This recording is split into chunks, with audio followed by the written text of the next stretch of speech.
বাংলাদেশি চলচ্চিত্রের অভিনেত্রী মৌসুমী অভিনীত কন্টাক্ট ম্যারেজ সিনেমাটি নিয়ে মুক্তির আগে বিতর্ক তৈরি হয়েছে। নির্মাতা হাসান জাহাঙ্গীর তার পরিচালিত কাজটি 15 মে হলে মুক্তির কথা বলার পর আপত্তি জানিয়েছেন মৌসুমী ও তার স্বামী চিত্রনায়ক ওমর সানি। আজ সন্ধ্যায় প্রকাশিত এক ভিডিও বার্তায় ওমর সানি বলেন, কন্টাক্ট ম্যারেজ মূলত কোনো সিনেমা নয়, এটি একটি নাটক হিসেবে যুক্তরাষ্ট্রে শুটিং করা হয়েছিল। তার ভাষ্য, দর্শক যেভাবে মৌসুমীকে দেখে অভ্যস্ত, কাজটি সেই প্রত্যাশার সঙ্গে যায় না, তাই তিনি ছবিটি মুক্তির বন্দির আহ্বান জানিয়েছেন।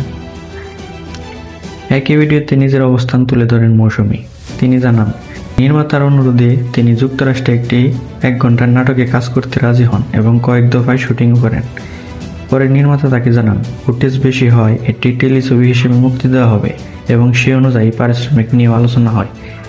কিন্তু পরবর্তী সময়ে তিনি জানতে পারেন কাজটি সিনেমা হিসেবে মুক্তি পাচ্ছে এবং সেন্সর সনদও পেয়েছে, যা তার কাছে বিস্ময়কর।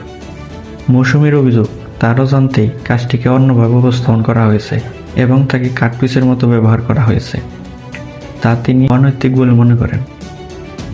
এই ঘটনায় ক্ষোভ প্রকাশ করে মৌসুমী চলচ্চিত্র সংশ্লিষ্ট বিভিন্ন সংগঠন, পরিচালক সমিতি, প্রযোজক সমিতি ও শিল্পী সমিতির হস্তক্ষেপ কামনা করছেন।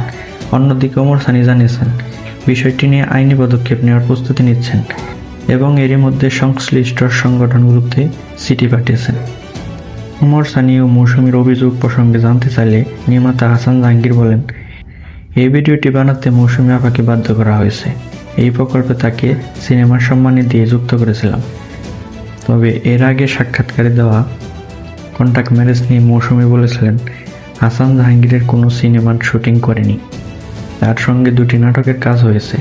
সবকিছু মিলিয়ে কন্টাক্ট ম্যারেজ সিনেমাটি নির্ধারিত তারিখে মুক্তি পাবে কিনা তা নিয়ে অনিশ্চয়তা তৈরি হয়েছে।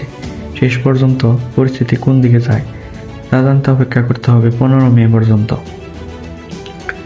উল্লেখ্য, মৌসুমীকে সর্বশেষ বড় পর্দায় দেখা গেছে সোনার চর সিনেমায়। ধন্যবাদ সবাইকে ভিডিওটি দেখার জন্য। ভিডিওটি ভালো লাগলে অবশ্যই চ্যানেলটিকে সাবস্ক্রাইব করবেন। ধন্যবাদ।